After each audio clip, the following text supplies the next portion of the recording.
lush and vibrant forest. A tiny ant lived with her family. From the very beginning, she was known for being wise, hardworking, and always ahead of others. But as time passed, something began to change inside her heart. Whenever she saw the peacock dancing, she thought, "Look at his beauty. Everyone admires him. Why does no one look at me?" When she saw the butterfly flying freely, she wished, if only I had wings too. Why am I only crawling on the ground?" Even the squirrel made her jealous, leaping from one tree to another in the blink of an eye. Slowly, her heart filled with bitterness. She lost interest in her work. The ant that once gathered food before anyone else now stayed behind, distracted and gloomy. Others often asked her, "Why do you look so sad these days?" But she only smiled weakly and stayed silent. One day, the forest was struck by a fierce storm and heavy rain. Trees broke, rivers overflowed, and many animals lost their homes. The butterfly's wings became soaked and heavy. She couldn't fly anymore. The squirrel's tree collapsed, leaving her shivering on the ground. Even the proud peacock's colorful feathers were drenched, and he could not spread them to dance. The forest was in chaos, but deep underground, the ants' colony remained safe and strong.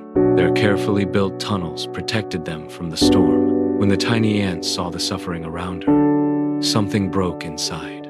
"I wasted so much time envying others," she thought. "But today, they are the ones in trouble. Can I do something to help?"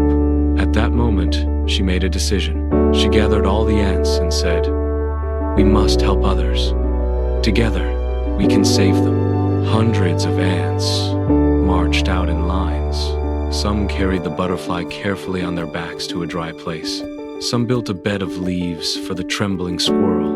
Others cleaned the water from the peacock's feathers so he could lift his head again. The animals were stunned. How could such tiny creatures have such enormous hearts? When the storm passed and the sun shone again, the butterfly, squirrel, and peacock came to thank the ant. The peacock said, "I have never seen a beauty greater than yours." The squirrel whispered, "Today I learned, true strength is not in show, but in service." The butterfly smiled. "You cannot fly, and you may not shine, but you saved us all. That makes you the greatest." For the first time in her life, the little ant felt proud of who she was. She realized she was far more precious than she ever believed. From that day, she stopped comparing herself with others. She understood that every creature has its own unique purpose, and when we discover our true strengths and use them to help others, we become truly special. Jealousy makes us blind to our own worth. We waste our days wishing for what others have while forgetting the gifts hidden within us. But real greatness is not in beauty, wings, or strength. It is in kindness, service, and the courage to use what we already have for the good of others. Being small is never a weakness. A big heart makes the smallest one the greatest of all. If this little story gave you a lesson today, press the like button and share it with someone who needs it. And tell me in the comments, where are you watching from? I'd love to know. And subscribe our channel Inspired Saga for such beautiful and inspiring stories.